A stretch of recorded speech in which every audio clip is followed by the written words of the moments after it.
Boa tarde, é um enorme prazer participar desse evento e inicia, por assim dizer, a série de atividades da Sociedade Tocqueville, essa agremiação da qual eu tenho enorme prazer e uma grande honra em participar.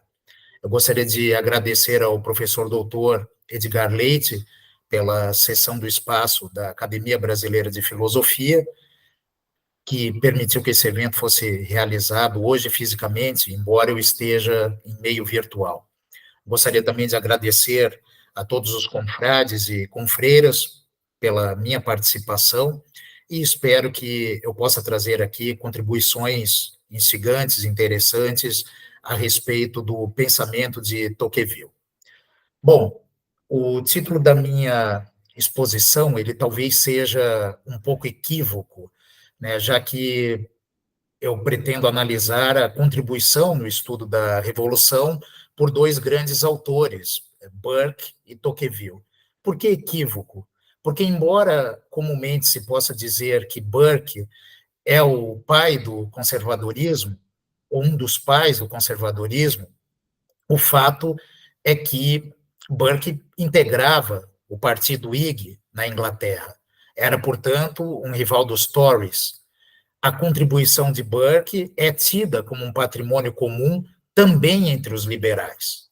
De modo que, numa primeira vista, poderia soar um pouco artificial essa separação que comumente se faz entre conservadorismo e liberalismo à luz de Burke e Tocqueville, por exemplo. Quanto a Tocqueville, não parece haver uma maior discussão a respeito das afiliações dele. É inequivocamente, um aristocrata com uma forte inclinação liberal, embora se possa realmente perquirir até que ponto essa afiliação aristocrática de Tocqueville possa enquadrá-lo também como um conservador. O fato é que essas duas tradições de pensamento ocidental, o conservadorismo e o liberalismo, têm, muito possivelmente, uma discrepância, uma diferença mais sutil do que à primeira vista se poderia imaginar. E eu acredito que, no estudo da abordagem de Burke e de Tocqueville a respeito da Revolução Francesa, seja possível extrair alguns insights a respeito dessas diferenças. E é isso que eu me proponho a fazer nessa exposição. É claro que nós não podemos nos esquecer que os autores se situam em momentos diferentes. Burke nascera em 1729 e faleceu em 1797, ao passo que Tocqueville nasceu em 1805 e faleceu em 1859. A obra de Tocqueville a respeito da Revolução, a respeito desse grande evento, grande no sentido de avassalador, no sentido de ter conformado as instituições que a ele são posteriores, a obra de Tocqueville, foi escrita e publicada nos anos 50 do século XIX, a primeira edição é de 1856, ao passo que Burke, pode-se dizer assim, escrevia no calor do momento. Por quê? Porque a primeira edição de Reflexões sobre a Revolução em França é de 1790. E esses panfletos, como hoje se classificariam, essas cartas de Tocqueville, elas foram dirigidas a um jovem francês, Charles Jean Dupont, que, dessa maneira, obteve em primeira mão o acesso à visão burkiana da Revolução. Então, esse primeiro ponto precisa ficar bastante claro para nós. Burke escrevia no momento em que a Revolução gerava os seus primeiros efeitos, no momento em que aquela ruptura, iniciada em 1789, continuava a existir. Ele escrevia, portanto, antes mesmo que pudéssemos ter a fase mais aguda e radical da Revolução, e mesmo assim a criticava. Quando Tocqueville escreveu o seu trabalho, pode-se afirmar que o resultado da Revolução já havia se consolidado. É interessante e fascinante perceber que a abordagem tocquevilliana da Revolução ela, de certa maneira, traz elementos contraintuitivos. Por quê?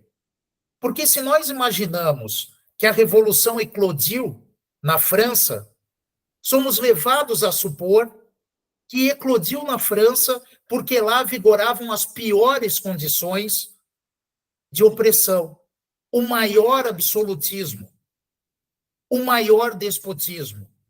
E por isso teria a Revolução eclodido na França.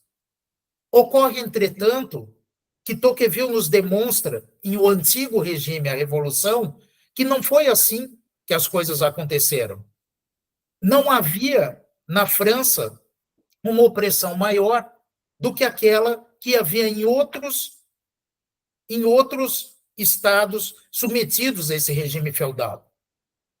O feudalismo, inclusive, estava mais tênue, apresentava-se numa feição mais mitigada do que aquela, por exemplo, que vigorava na Alemanha. Tocqueville demonstra que, muito antes na França do que na Alemanha, houve a abolição da servidão. E que, muito antes na França do que em outros estados europeus, ocorrera a titularização do camponês com a propriedade. Ele passou a ser um senhor fundiário. Ele não era, pura e simplesmente, um servo da gleba, como ainda acontecia em outros lugares. Ora, se era mais tênue esse julgo na França, por que a Revolução eclodiu na França e não em outro lugar? E aqui que começa uma explicação fascinante. Por quê? Porque Tocqueville demonstra que as instituições feudais na França, ou as instituições do antigo regime, já estavam prestes a desaparecer por si mesmas. Eram instituições que, se não fosse a violentíssima eclosão da Revolução Francesa, cairiam por si. E por que isso aconteceu? Porque houve, ao longo do tempo, um lento processo de esgarçamento dessas instituições. Um lento processo que fez com que, em julho de 1789, essas instituições pudessem começar a ser derrubadas de uma forma radical. Como isso se deu?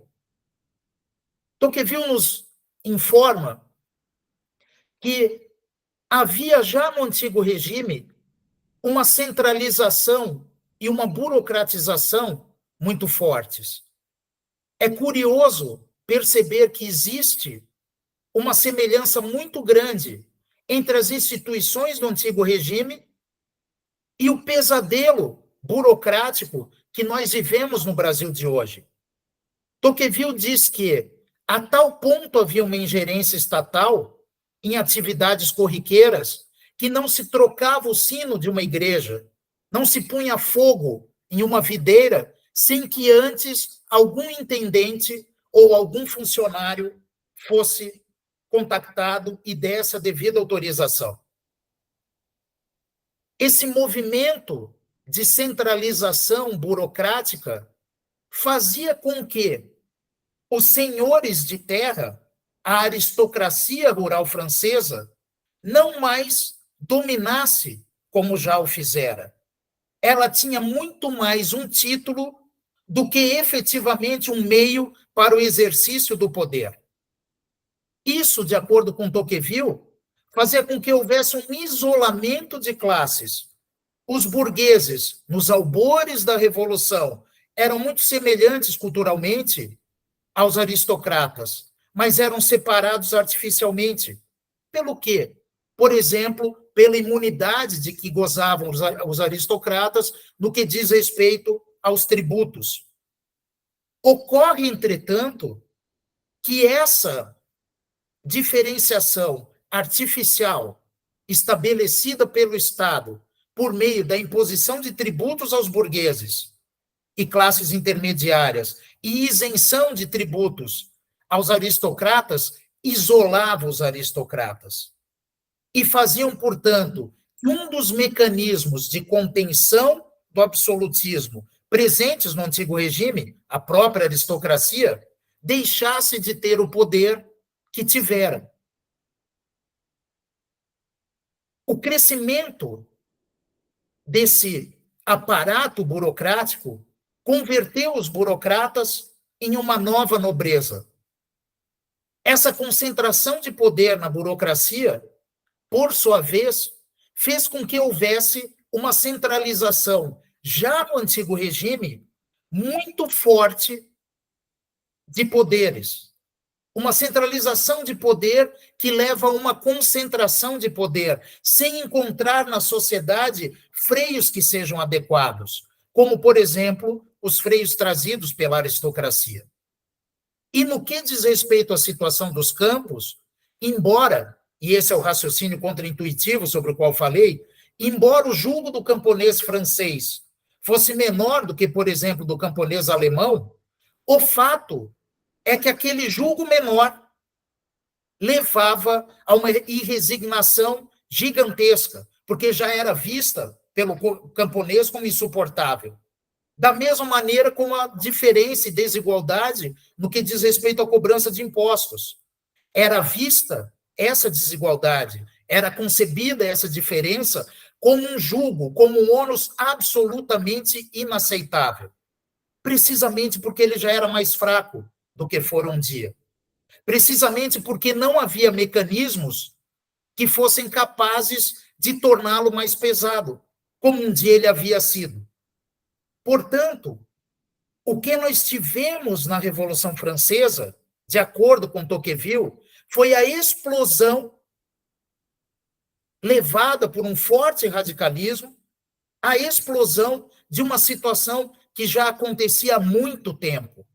Em uma passagem célebre de O Antigo Regime e a Revolução, Tocqueville chega a dizer que a origem desse mal aconteceu quando Luís XIV permitiu que a nobreza não pagasse nenhum tributo às custas do Terceiro Estado. E que este foi um ato de traição da nobreza em relação ao Terceiro Estado, porque cabia a ela não agir de maneira vil e impor ao Terceiro Estado um tributo que também deveria ser cobrado dela.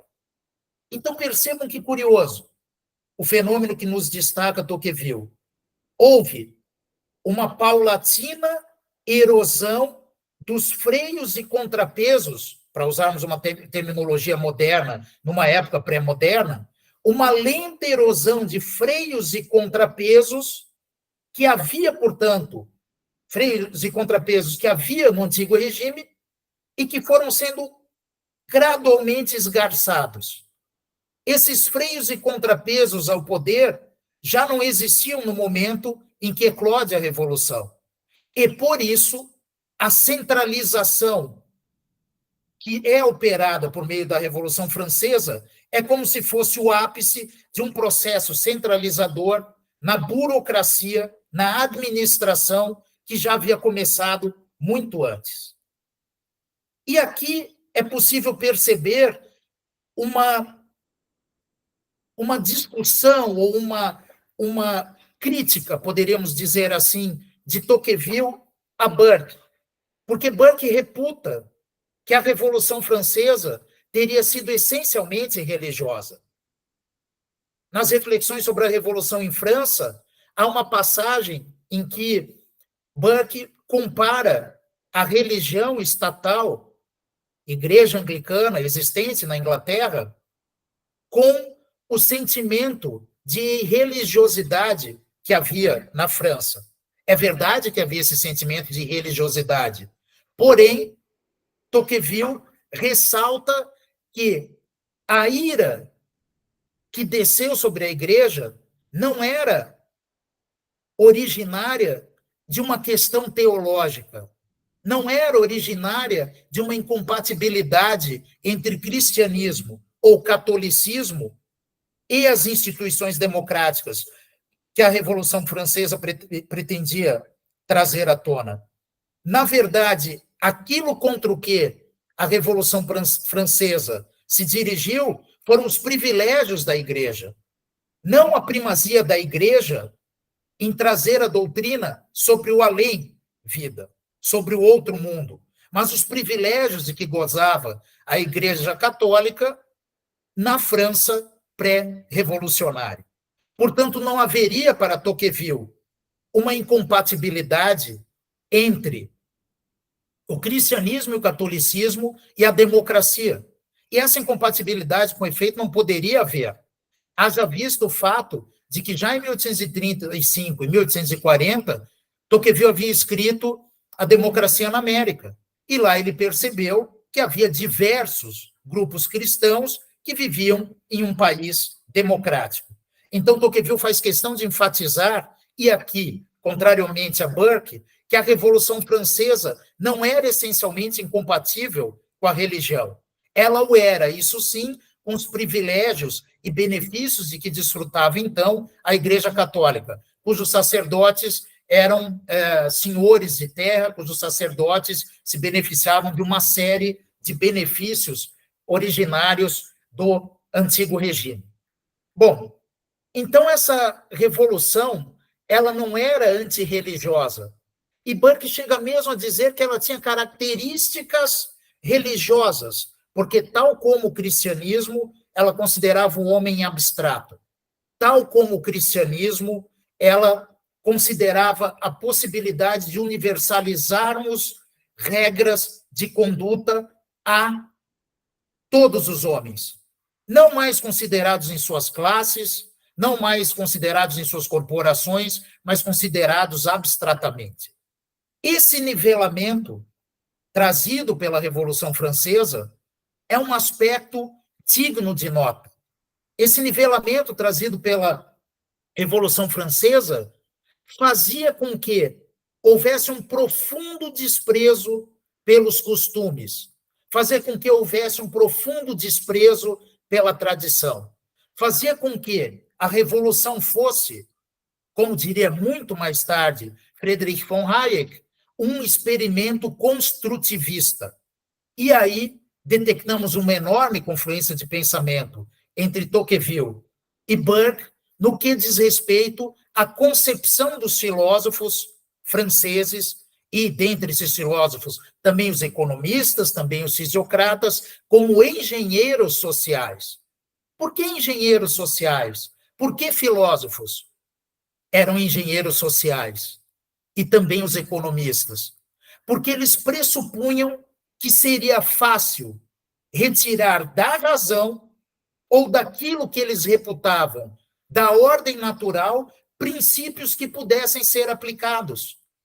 Daí, por exemplo, a bizarra divisão do território francês, que causou horror a Burke, a bizarra divisão do território francês em 83 novas áreas, com total desprezo por províncias que eram mais antigas que a própria França.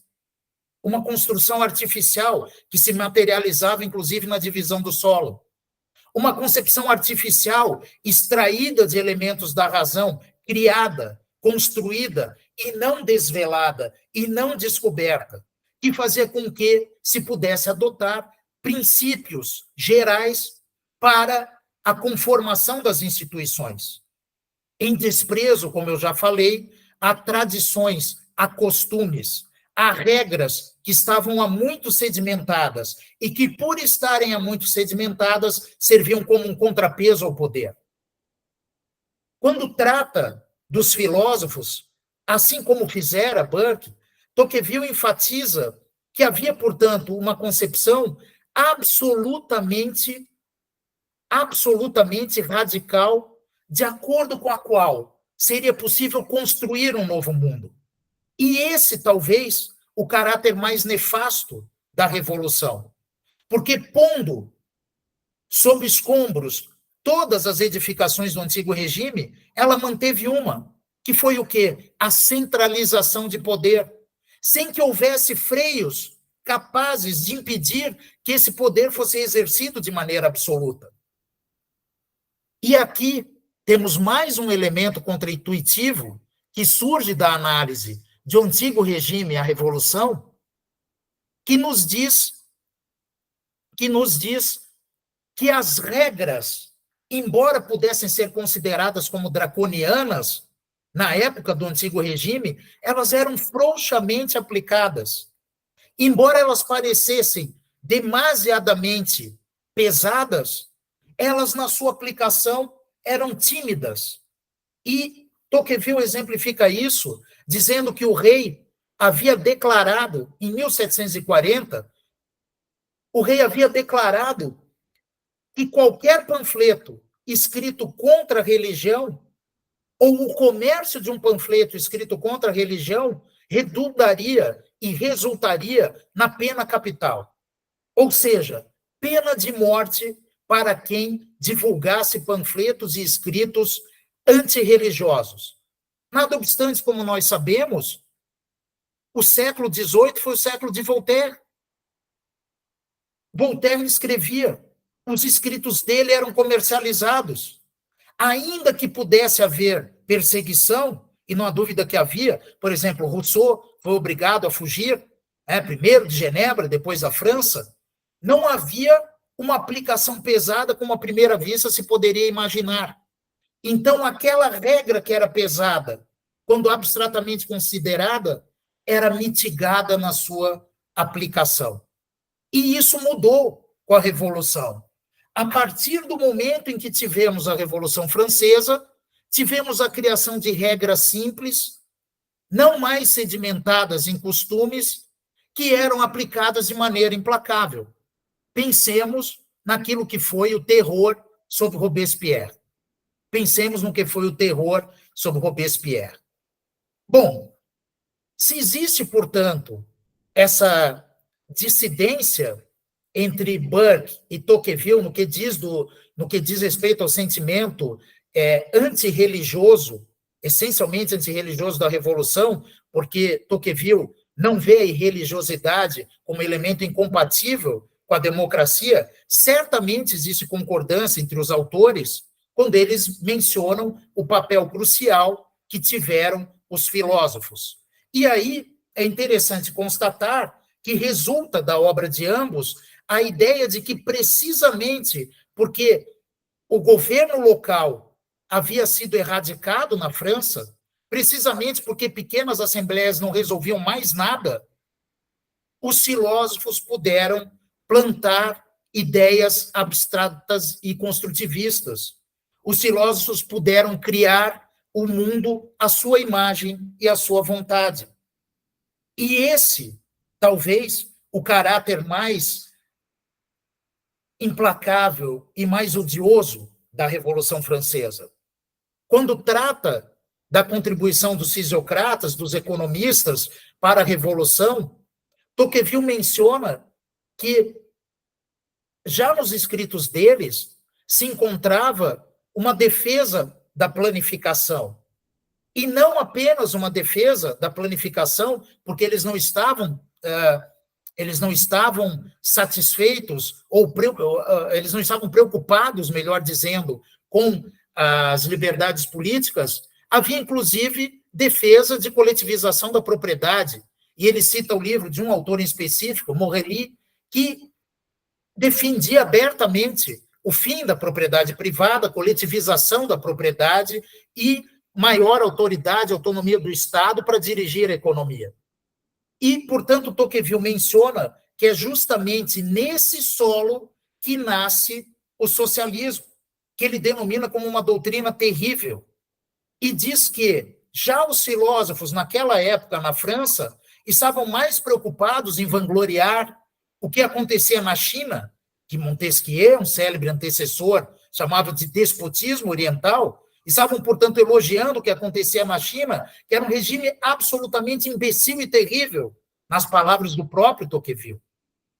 Causa bastante pasmo e perplexidade quando percebemos que regimes odiosos são elogiados tantos anos depois, mais de 200 anos depois, quando percebemos, por exemplo, o fascínio que economistas contemporâneos sentem pelo centralismo chinês, quando percebemos a louvação que se faz, incrivelmente, a regimes centralizadores, quando isso, já em 1850, repugnava a Tocqueville e a observadores lúcidos da Revolução.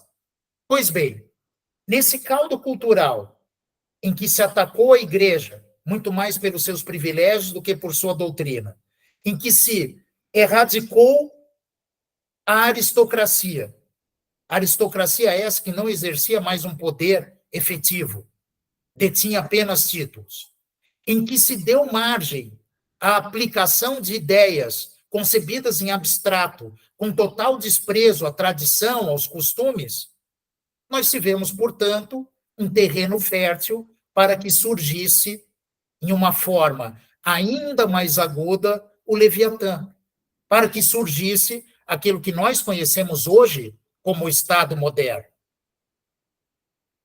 Há uma passagem bastante conhecida em O Antigo Regime e a Revolução, em que, quando cita Burke, e Burke, nessa citação, clamava os franceses a voltarem para o Antigo Regime, quando cita Burke, Tocqueville diz assim, olha, mas, na verdade, no que diz respeito aos contrapesos do Antigo Regime, era justamente isso que os revolucionários queriam erradicar. Então, esse clamor de Burke, que os franceses trouxessem contrapesos do Antigo Regime, era vão.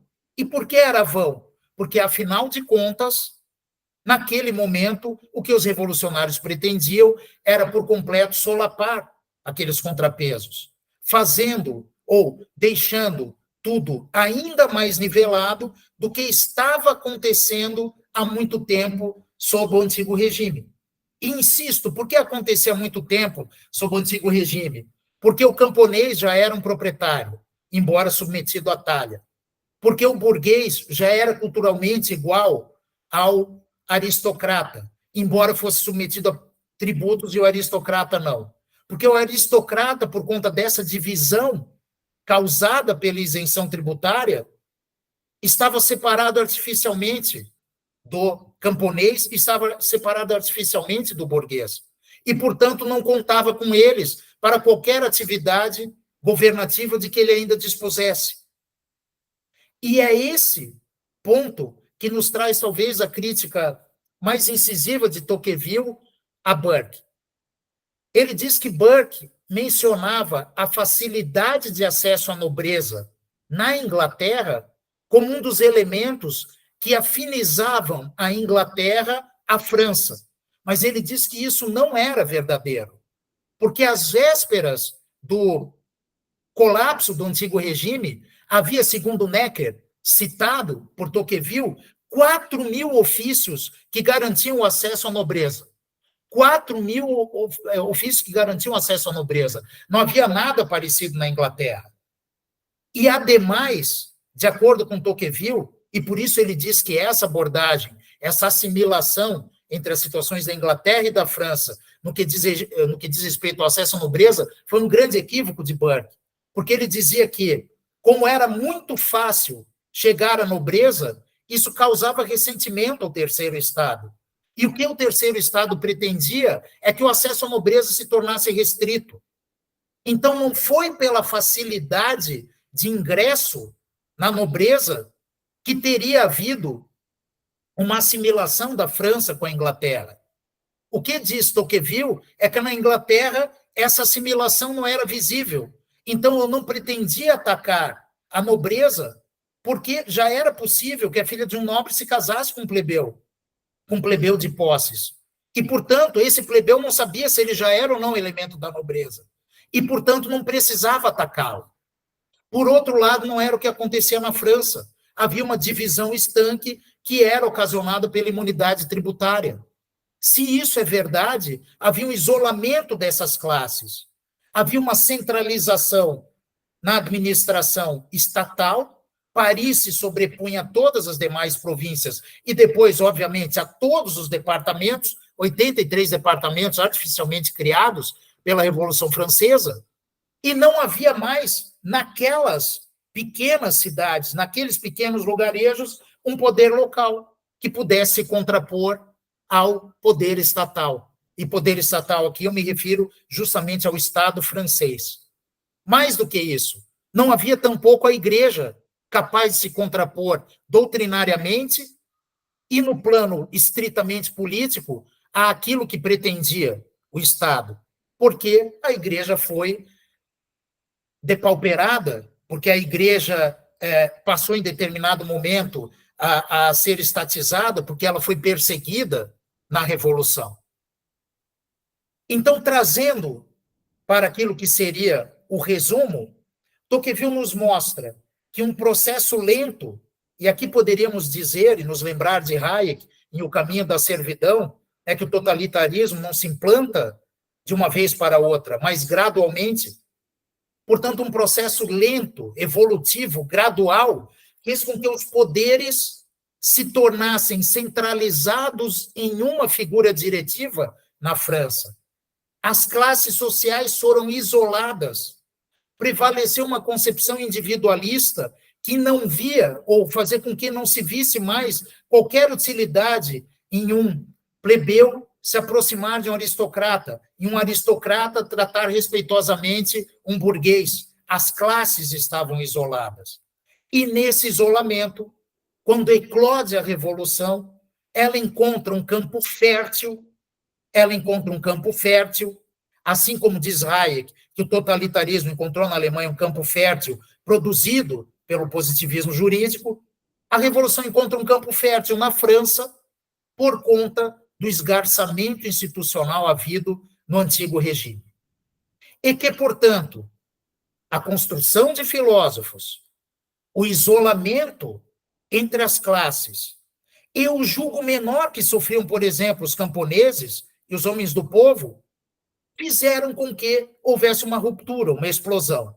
E nessa explosão abriu-se uma terrível caixa de Pandora que causou o terror de Robespierre, que causou tantos solavancos na história, e que até hoje traz reflexos para nós, todos sabemos. Aproximando-me, portanto, da conclusão, é bonito perceber, é até de uma beleza poética, perceber que, quando conclui também a sua obra, Tocqueville nos diz que aquele que pretende na liberdade algo mais do que a liberdade, nasceu para a servidão. Aquilo com que talvez pudéssemos controverter é a conclusão de Tocqueville de que o jugo no antigo regime era leve. Talvez pudéssemos dizer que não era leve, mas fosse leve quando comparado àquilo que sobreveio na Revolução Francesa. Portanto, ele diz, e o faz textualmente, que havia maior liberdade no antigo regime do que na França dos anos 50 do século XIX. E essa constatação também é contraintuitiva. Jamais alguém imaginaria isso. Jamais alguém poderia pensar nisso. Portanto, embora o antigo regime e a Revolução seja só a primeira parte da obra que Tocqueville pretendia dedicar à Revolução Francesa, segunda parte nunca foi concluída, ela já nos traz uma série de insights que permitem perceber que esse grande Leviatã, o qual é objeto das atenções de liberais e conservadores atualmente, nascera da Revolução, sim, mas já tinha sua origem no próprio antigo regime. E essa me parece uma abordagem a trazer uma diferença entre Tocqueville e Burke. Não percebo em Burke essa noção gradual. Percebo em Burke isso sim, a ideia de que houve uma ruptura, e essa ruptura trouxe um regime inteiramente novo, como se ele fosse desenraizado daquilo que acontecia antes. Daí os apelos de Burke às instituições do antigo regime, apelos esses considerados por Tocqueville inócuos, porque justamente no antigo regime nascia o germe, ou surgia o germe da centralização e do absolutismo que se tornaram claros com a Revolução Francesa. Portanto, se tivermos de concluir entre uma diferença de abordagens entre o conservadorismo burkeano e o liberalismo tocquevilliano, poderíamos sustentar que o liberalismo de Tocqueville percebia na Revolução Francesa uma eclosão originária de um movimento gradual. Eu não noto isso na obra burkeana. A obra burkeana me parece muito mais caracterizada pela compreensão de que houve uma ruptura, com total esfacelamento daquilo que havia antes. Sim, com total esfacelamento de ordens, classes, privilégios, imunidades, mas não com o esfacelamento da centralização, que já nascera sob o antigo regime.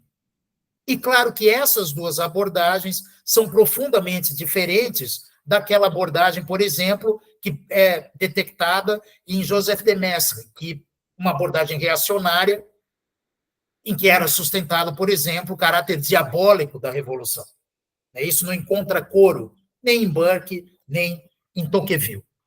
Por fim, Tocqueville tem aqui no Brasil um reconhecimento bastante interessante, que Raymond Aron, no clássico Etapas do Pensamento Sociológico, diz não haver na França. Ele não seria considerado como um grande mestre francês. E, por esse motivo, Raymond Aron o coloca como um dos pais da sociologia no livro Etapas do Pensamento Sociológico.